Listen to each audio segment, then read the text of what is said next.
এই দৃশ্য দেখার পর আমি নিজেই হতবাক হয়ে গেছি। একটা বাজারে একই সময়ে লাখ লাখ গরু কিনা বেচা করে। আমার জানা হিসাবে নামুনে আসামের পশু বাজারের ভিতরে এটি একটা অন্যতম বড় বাজার। আসসালামু আলাইকুম, আমি শহীদুল ইসলাম। এই ভিডিওতে আপনাকে দেখাবো একটা প্রিয় গ্রাম্য জীবনের একটা চিত্র। ভিডিওটি স্টার্ট করলাম আমাদের বাড়ির পাশে থেকে, নদীর কাছারে থেকে একদম। আর আজকে যাত্রাটা হয়েছে নদী পথে। আমরা নদী পথে আঙ্গুর বাড়ির বগলে থেকে যেমন একটা চর অঞ্চলের পুরানা বাজারে, যে বাজারে আমরা মূলত রেগুলার যাই না, কিন্তু যখন আঙ্গুরে গরু ছাগল দরকার প্রয়োজনীয় বস্তু কেনার জন্য আমরা ওই বাজারে যাই। এবং কি এই বাজারে যাওয়ার জন্য নদী পথ ছাড়া আর কোনো রাস্তাও নাই আঙ্গুরের কাছে বিকল্প। এই ভিডিওতে আর একটা কথা উল্লেখ করা ভালো, যে এই ভিডিওটা প্রায় 8 মাস পুরানা একটা ভিডিও। মানে কথা হয়েছে, জুয়া ঈদের সামনে আমরা একটা বাজারে গেছিলাম, নামনি অঞ্চল চর অঞ্চলের বাজারে। নদী দিয়ে বাজারে যাওয়াকালীন নদীর দুই পরে বহুত বস্তু দেখলাম। চর অঞ্চলের মানুষ, সহজ সরল মানুষের জীবন চিত্র দেখলাম। খাইটা খাওয়া সহজ সরল মানুষের জীবন চিত্র দেখে আমি তো আফলিত হয়ে গেলাম। বছরের পর বছর, দিনের পর দিন, মাসের পর মাস এইভাবে নদীর তীরে কিভাবে বসতি করে থাকে। আমরা যে সময় এই বাজারে গেছিলাম বাজার করবার, তখন মানে বানপানির সিজন একটা চলে আসলো। চারিদিকে অজস্র ভরা পানি আসলো নদী। মানে আমরা ওই সময় গেছিলাম বরপেটা জেলার বাগবর বাজারে গেছিলাম, সাপ্তাহিক বাজারে, যে বাজারটা মূলত বুধবার এবং রবিবারে বসে।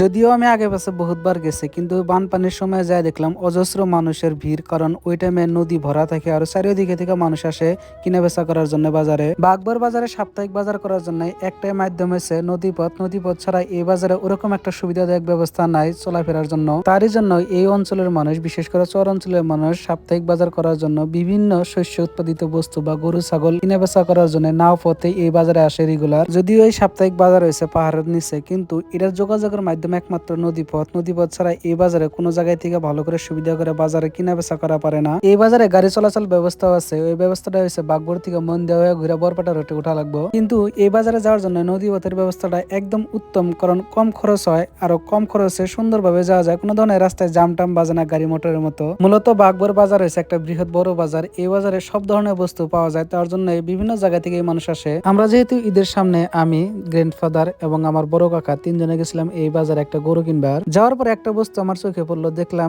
এই জায়গায় পাট, ধান, মরা পাট ইত্যাদি ইত্যাদি বেচা কিনা করা হয়। এই সবকিছু কিন্তু চরে থাকা সাধারণ মানুষের উৎপাদিত শস্য। তারপরে যে বস্তুটা দেখলাম, আমার তো চোখ কপালে উঠে গেল। মানে আমি আমার জীবনে এক লগে এত গরু দেখি না। আমি এত বড় একটা গরুর বাজার বহে বাগবর বাজারে আমি কোনোদিন আগে ভাবি নাই। আগে পাশে শুনছি যে বাগবর বাজারে গরু পাওয়া যায়, কিন্তু এক লগে এত গরু পাওয়া যায়। আপনি কোনটা নিবেন, কত রেটে, মানে নিজে কনফিউজ হয়ে যাবেন। এটা তো একটা সাইড আসলো, এবার সাইড 3-4টা আসলো এই বাজারে। আমি প্রথম দেখলাম, প্রথম দিয়ে ভাবলাম যে বাপরে বাপ, এত বড় একটা বাজার নামনি আসামের বাগবর বাজারে। যেহেতু এটা একটা চরাঞ্চল ভিত্তিক বাজার, এই বাজারে আরো বহু ধরনের বস্তু পাওয়া যায়। তার ভিতরে অন্যতম হচ্ছে ছোট ছোট নৌকা। এই নৌকাগুলা চরাঞ্চলের পোলাপান সুন্দরভাবে চালান পারে। যদিও আমি নিজেও একটা চরাঞ্চলের পোলাপান, তারপরেও এই ছোট ছোট নৌকা আমি বাওয়া পারি না। কিন্তু আপনারা কেনার জন্য এই ধরনের বস্তু আপনারা বাগবর বাজারে নিশ্চয় যা পারেন। আলহামদুলিল্লাহ বাজার ঘুরলাম, কিবা কিবি খাইছিলাম। তারপরে আঙ্গুরে প্রয়োজনীয় বস্তু, মানে কুরবানির গরু কেনার পরে আমরা নায়ক উঠানোর পরে আমরা নাওটা রানা দিল বাড়ির দিকে, মানে গোলপাড়ার দিকে। আমরা যেহেতু ডেক ধোয়া কারখানা বাজার বা 3 নম্বর বলতমিরিচর নদী পাড়ে থেকে গেছিলাম বাগবর বাজারে। এরকম দেখলাম হাজার হাজার মানুষ, মানে এই নদী পথে এই বাগবর বাজার থেকে ঈদের বাজার করছিল। প্রচুর ভিড় হয়েছিল ওই টাইমে। তো এই ভিডিওটা আপনাদের কাছে কিরকম লাগলো, যদি ভালো লাগে পেজটা ফলো করবেন। আর পরবর্তী ভিডিওতে লাগ পাবো। সবাই ভালো থাকবেন, সুস্থ থাকবেন, আবার লাগ পাবো ইনশাল্লাহ। খুদা হাফেজ।